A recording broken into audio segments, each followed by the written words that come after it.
주님께서 오늘 아침 새벽에 부활하셨습니다. 옆에 있는 사람하고 이렇게 인사하시겠습니다. 할렐루야, 주님 부활하셨습니다. 네. 오늘 찬양 예배 때 우리 호산나 찬양대가 장장 지금 서너 달을 연습해가지고 지금 올리는데요. 제가 듣기로는 그렇습니다. 한 번만 이렇게 하기가 너무 아까울 만큼 너무 잘한다고요. 이런 얘기 듣고도 오늘 찬양 예배 때 안 오시는 분들은 다 배신자들입니다. 이제 꼭 오셔서 함께 같이 들으시면서 제가 듣기로는 오후 3시부터 저녁 9시까지 빡시게 몇 번을 걸쳐서 고생을 하면서 훈련을 잘했다고 그럽니다. 아마 우리 동순교회 역사상 제일 힘들게 많이 준비를 많이 한 것 같은데 오셔서 함께 부활하신 주님을 맞이하는 기쁨을 같이 축하했으면 좋겠습니다. 조금만 견디면 돼요. 이 찬송 이 예배 끝나고 점심 삼수시고 조금 대학로에서 놀다가 오셔도 됩니다. 오셔서 꼭 참여해 주시면 고맙겠습니다. 2000년 전 오늘 아침 새벽에 예수님께서 부활하셨습니다. 한 번 가면 다시는 돌아올 수 없는 그 죽음의 길을 되에 돌아오셔서 당신께서 죽음과 삶을 주관하시는 생명의 주인이심을 세상에 선포하셨습니다. 동시에 죽음의 모든 것이 끝나버린다고 절망하는 인생들에게 영생의 소망을 보여주셨습니다. 부활하신 그 주님을 역사상 최초로 만났던 부활절 새벽에 그 여인들이 들은 음성이 몇 마디가 있습니다. 그 첫 번째 들은 음성은 바로 이런 것입니다. 무서워하지 말라. 한번 따라해 보시겠습니다. 무서워하지 말라. 오늘 5절, 6절 여러분 한번 뜻을 생각하시면서 함께 읽어보시겠습니다. 6절은 끝까지 다 읽지 않습니다. 함께 읽습니다. 시작. 천사가 여자들에게 일러 가라되 너희는 무서워하지 말라. 십자가에 못 박히신 예수를 너희가 찾는 줄을 내가 아노라. 그가 여기 계시지 않고 그의 말씀하신 대로 살아나셨느니라. 너희는 무서워 말라. 너희는 무서워 말라. 천사들뿐 아니라 예수님께서도 친히 10절 상반절에서 똑같은 말씀을 하십니다. 10절에 예수께서 이르시되 무서워하지 말라. 무서워하지 말라. 인간의 모든 불안과 두려움은 어디에서부터 나올까요? 죽음에 대한 공포로부터 나옵니다. 본질적으로 죽음에 대한 공포. 죽음에 대한 공포란 다시 말하면 존재의 없어짐에 대한 두려움, 공포. 그리고 존재가 아주 없어진다는 것은 삶의 의미에 대한, 무의미에 대한 공포. 이것이 바로 죽음에 대한 두려움의 뿌리라고 말할 수 있습니다. 그런데 예수님께서는 바로 그 죽음을 이기고 부활하셨습니다. 그리고는 그분을 믿는 모든 이들에게 부활의 근거가 되신 것입니다. 그래서 로마서 8장 11절은 이렇게 말씀합니다. 예수를 죽은 자 가운데서 살리신 이의 영이 너희 안에 거하시면 그리스도 예수를 죽은 자 가운데서 살리신 이가 너희 안에 거하시는 그 영으로 말미암아 따라해 보시겠습니다. 너희 죽을 몸도 살리시리라. 예수 그리스도의 부활은 그냥 당신의 부활로 끝나는 게 아니라는 겁니다. 그분의 부활은 곧 우리의 부활로 이어진다는 것이지요. 다시 말해서 예수 그리스도의 부활은 모든 인생들의 영생의 근거가 된다는 것입니다. 이런 점에서 부활을 믿는 자에게는 더 이상 죽는 것이 문제가 되지 않는다는 것이죠. 내가 산다면 하나님이 주신 사명을 이루는 위대한 생애가 계속되는 것이니까 기쁜 일이고, 만일 죽게 된다 하더라도 그 죽음은 존재의 끝이 아니라 존재의 양식의 변화, 즉 다른 차원으로 영원한 생명으로 들어가는 과정이니까 죽음을 두려워할 필요가 없다는 것입니다. 여러분 생각해 보십시오.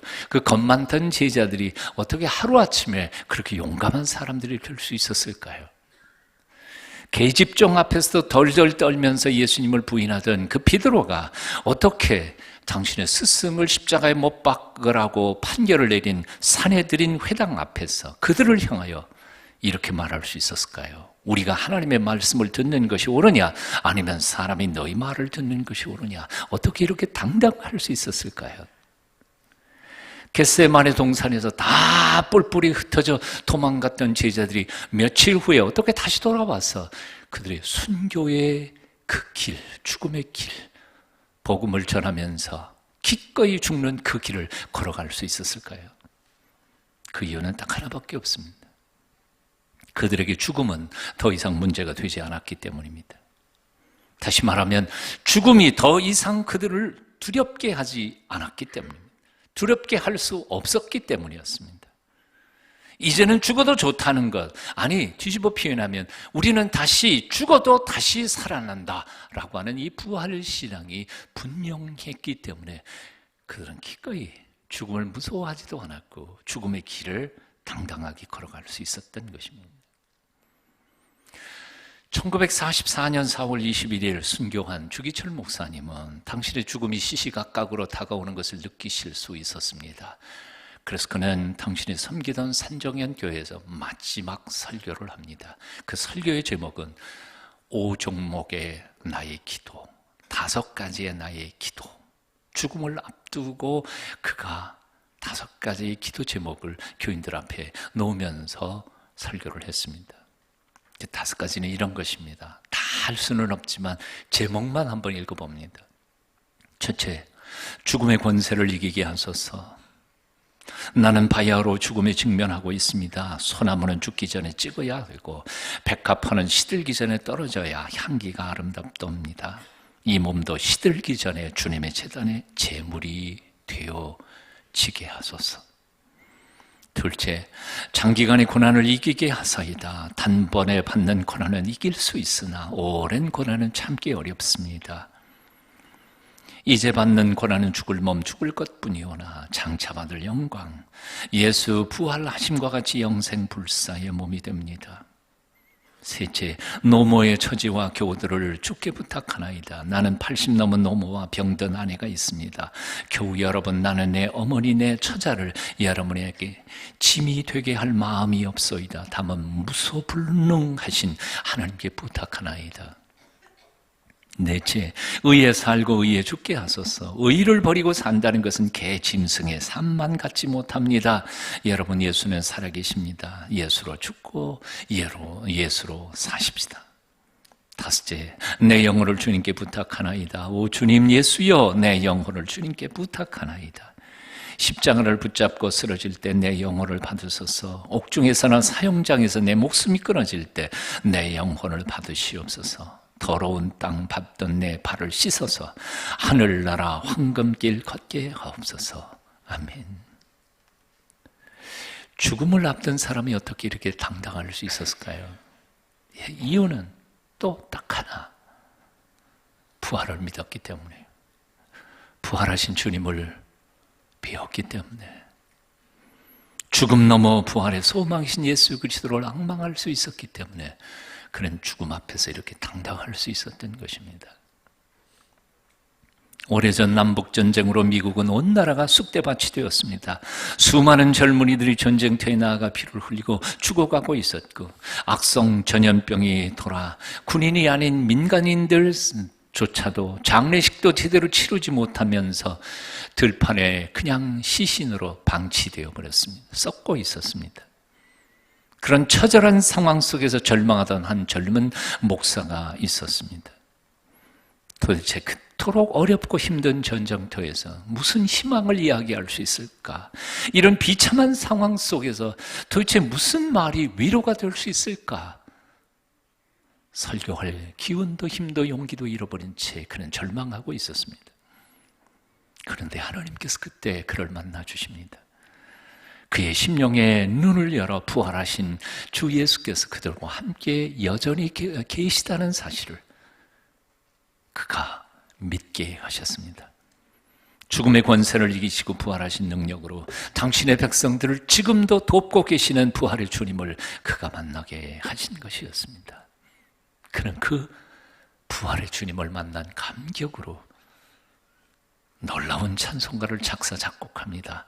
1874년에 이 젊은 목사 로우리라고 하는 목사가 작사 작곡한 찬송가, 부활 찬송가가 조금 있다가 저와 여러분이 함께 부를 바로 헌신 찬송가 160장입니다.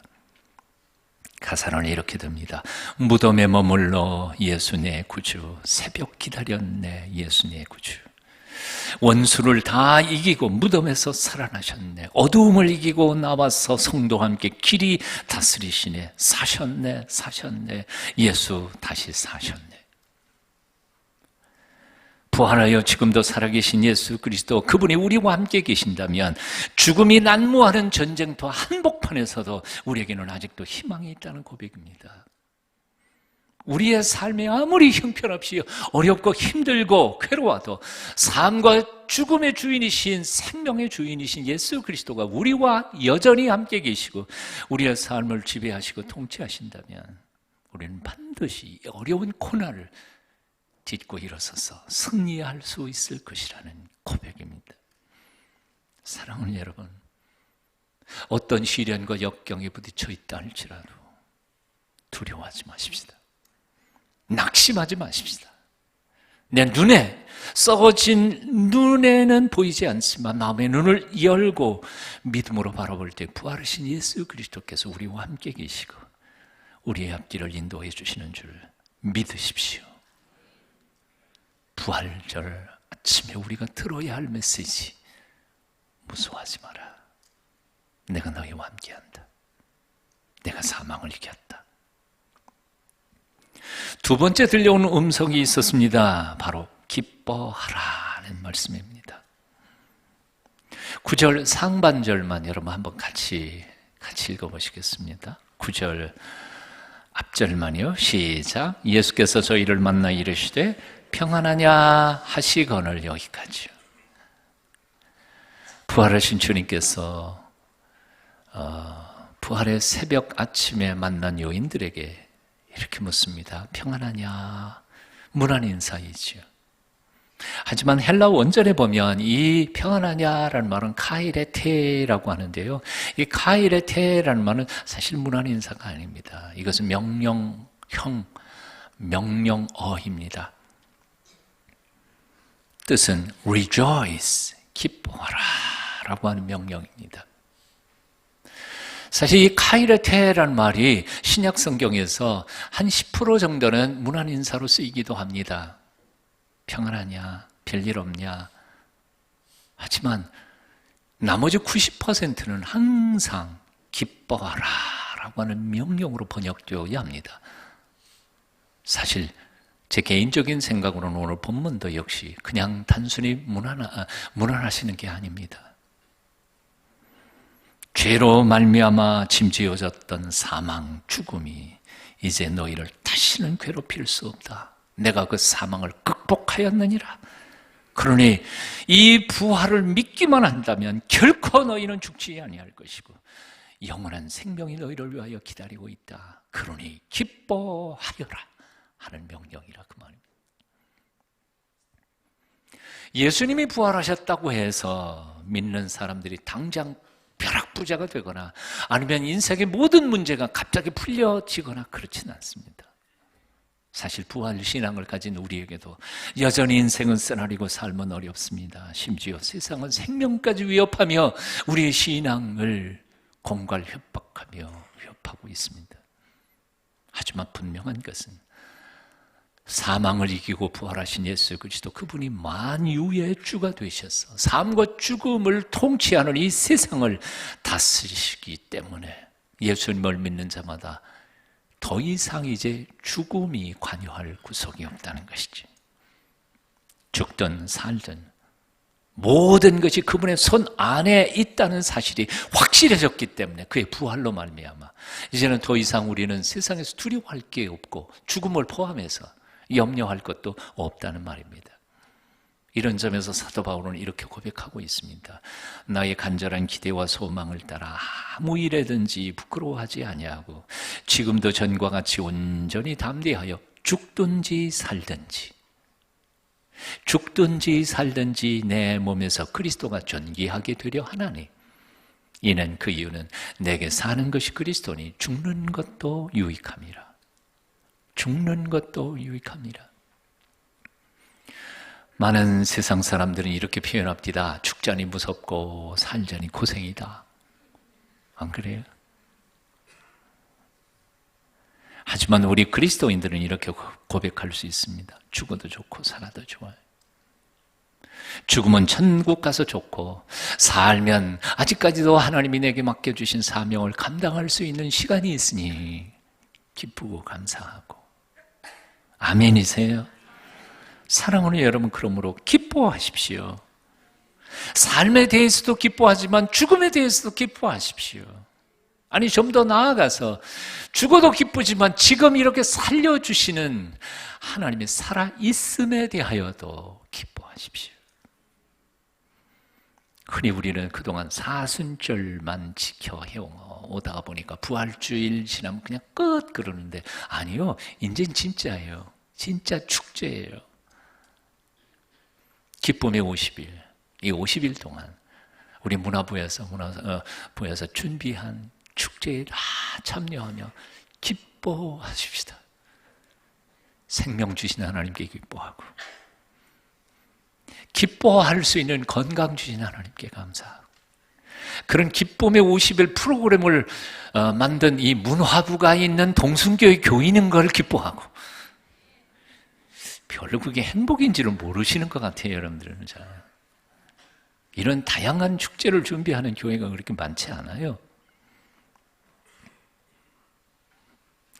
영성가 헨리 나우이는 죽기 얼마 전에 쓴 죽음 가장 큰 선물이라는 책 속에서 다음과 같은 동화 같은 이야기를 써놓습니다. 동화 같은 얘기예요. 엄마 뱃속에 있는 이란성 쌍둥이 자매가 서로 이야기를 합니다. 오빠, 난 말이지 여기서 밖으로 나가면 새로운 세상이 있다고 믿어. 오빠가 반대했습니다. 절대로 그런 건 없어. 여기 입에 다른 것은 없어. 탯줄만 잘 붙잡고 있으면 저절로 살 수 있지 않아. 어둡기는 해도 여기는 따뜻해. 이런 세상이 어디 또 있다고 그래. 여동생은 굽히지 않았습니다. 아니야, 분명히 이렇게 캄캄한 곳보다는 더 좋은 곳이 있을 거야. 빛도 환하고 숨도 마음대로 쉬고 활동도 마음대로 할 수 있는 그런 곳이 꼭 있을 거야. 그리고는 조금 있다가 또 말했습니다. 그런데 오빠는 안 믿겠지만 나는 엄마가 있다고 믿어. 오빠가 드디어 참다 못해서 버럭 화를 내며 소리를 질렀습니다. 엄마라고? 무슨 뚱딴지 같은 소리야. 난 엄마를 한 번도 본 적이 없어. 너도 그렇잖아. 세상에 그런 게 어디 있어. 도대체 넌 왜 그렇게 뚱딴지 같은 생각만 자꾸 하는 거야? 왜 그런 꿈 같은 이야기만 자꾸 하냐고. 없어. 내가 상상하는 그런 세상은 없단 말이야. 여기는 좀 컴컴하기는 해도 살만하잖아. 왜 자꾸 엉뚱한 생각을 해? 그냥 여기서 사는 것에 만족해. 그러다가 죽으면 죽는 거지. 오빠가 너무 화를 내자 동생은 기가 죽어서 입을 다물었습니다. 그러나 조금 있다가 동생이 또 물었습니다. 오빠, 가끔 우리를 꽉 조여오는 것 같지 않아? 기분이 좋지 않아? 아프기도 하고. 그래, 나도 그래. 근데 그게 어땠어? 내 생각에는 이렇게 꽉 조이는 것이 여기보다 더 밝고 환한 곳, 아름다운 곳, 엄마를 볼 수 있는 곳으로 가라고 준비하라는 신호인 것 같아. 오빠 가슴이 떨리지 않아? 오빠는 동생의 말에 말 같지도 않다고 아예 대꾸도 하지 않았습니다. 이 동화 같은 이야기를 적어놓은 그 위대한 영성가 헨리 나우이는 결론을 다음과 같이 썼습니다. 우리는 지금의 삶을 우리가 가진 전부로 여기며 살아가고 있습니다. 그리고 죽음은 너무나 두렵고 터무니없는 것으로 여기기 쉽습니다. 하지만 하나님의 자녀들에게는 죽음이란 우리 하나님의 얼굴을 맞대고 볼 수 있는 아름다운 곳으로 데려다주는 조금은 고통스럽지만 복된 문이라는 사실을 우리는 믿을 수 있습니다. 여러분도 믿습니까? 그림 하나 보시겠습니다. 미국 버지니아주의 린츠버그. 얼마 전 세계 과학계와 종교계에 파문을 일으킨 주인공이 이 집에 살고 있습니다.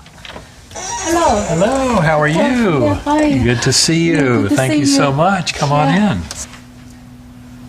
이븐 알렉산더 박사. 그는 신경외과 의사로 하버드 대학교 메디컬 스쿨에서 15년이나 일한 전문입니다.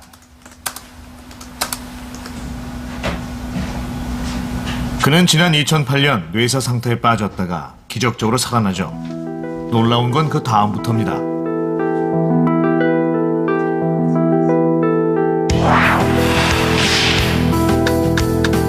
천국은 실제로 존재한다. 그의 고백은 큰 파장을 몰고 옵니다. 혼수 상태에 빠져있던 일주일 동안 그가 천국을 여행했다는 겁니다. But it was too real to be real because it really happened. But it didn't happen in my brain or in this physical universe. That realm is absolutely real. It's much more real than this realm. This is the dream. 그는 누구보다 과학적 세계관으로 살아온 사람입니다. 세계적인 뇌의학 권위자로 국제의학계와 과학학술지에 수백 편의 논문을 발표했고 가족들도 3대째 뇌과학자 집안이죠. 무슨 일이 있었던 건지 좀 자세히 들어봐야겠습니다. Well, I woke up with severe back pain. I was just in extreme pain. That's really about the last thing I remember. 갑작스런 통증이 찾아온 건 2008년 11월 어느 새벽이었다고 합니다. 온몸이 경직된 채 911로 후송됐지만 병원에 도착했을 때는 이미 의식을 잃어가고 있었죠. 그리고 얼마 후 그는 뇌사 상태에 빠집니다.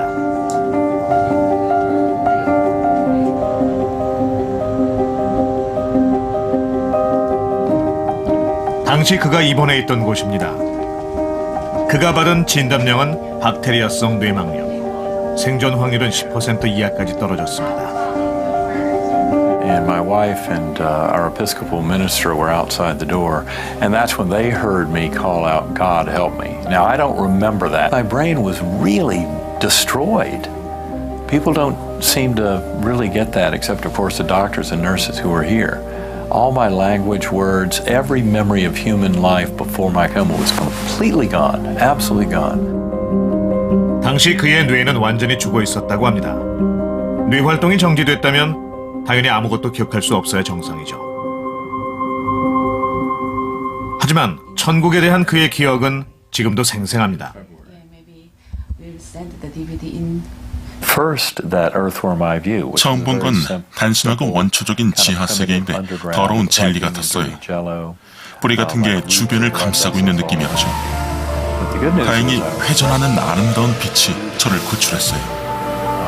그리고 완벽한 멜로디가 흐르는 새하얀 빛이 저를 향해 오더니 문이 열리고 전 아름다운 계곡으로 갔어요. 정말 완벽하게 아름다웠죠. 생명으로 가득 찬 폭포와 날아오르는 천사들에 둘러싸인 채 그는 신의 나라에 왔다는 걸 알 수 있었다고 합니다. 신의 모습은 인간의 언어를 다 동원해도 설명할 수 없지만 그는 신을 만났다고 확신합니다.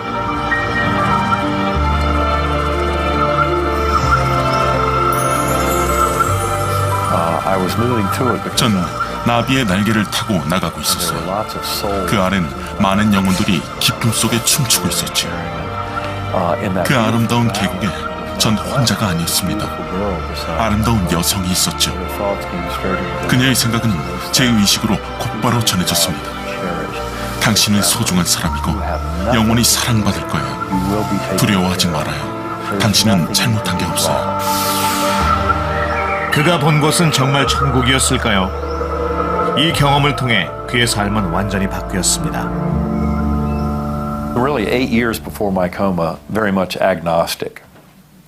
Did not believe that there was an infinitely loving personal God, did not believe in power of prayer. That all just was wiped out. And, of course, the coma changed that forever. Absolute reality of that God and that deity in that realm is certain. It was all about the fact that love is the coin of that realm, unconditional love. 뇌사 상태였던 그는 7일 만에 거짓말처럼 깨어났습니다. 아무 손상도 없이 말이죠. 그의 얘기를 어디까지 믿어야 할까요? 중요한 건 과학을 소명으로 살아온 최고의 과학자가 천국과 신을 믿게 됐다는 겁니다. 어떤 사람들이 생각하는 것처럼 죽음이 우리 인생의 끝이 아닙니다. 하나님이 예비해 놓으신 아름다운 것이 있습니다. 우리의 삶이 아무리 힘들고 어려워도 끝까지 참고 인내하며 서로 사랑하고 섬겨야 할 이유가 바로 여기 있는 것입니다. 단지 눈에 보이는 이 세상이 전부라고, 그래서 코에 숨결만 떨어지면 모든 것이 끝이라고 절망하지 않게 되기를 축원합니다. 살아도 하나님의 영광과 이웃들의 행복을 위해 열심히 살고, 죽어도 아무런 미련 없이 기쁘게 이 땅을 떠나 하나님 나라, 하나님께서 예비해 놓으신 그 나라에 들어가시는 여러분 다 되시기를 축원합니다. 기도하겠습니다. 죽음을 이기시고 우리의 영생의 길이 되신 주님을 찬양합니다. 주님을 바라보며 사랑의 십자가 짊어지고 끝까지 그 길 따라가다가 마침내 천국에 이르는 영생하는 하늘 백성들이 되도록 우리를 붙잡아 주시옵소서. 예수님 이름으로 기도합니다. 아멘.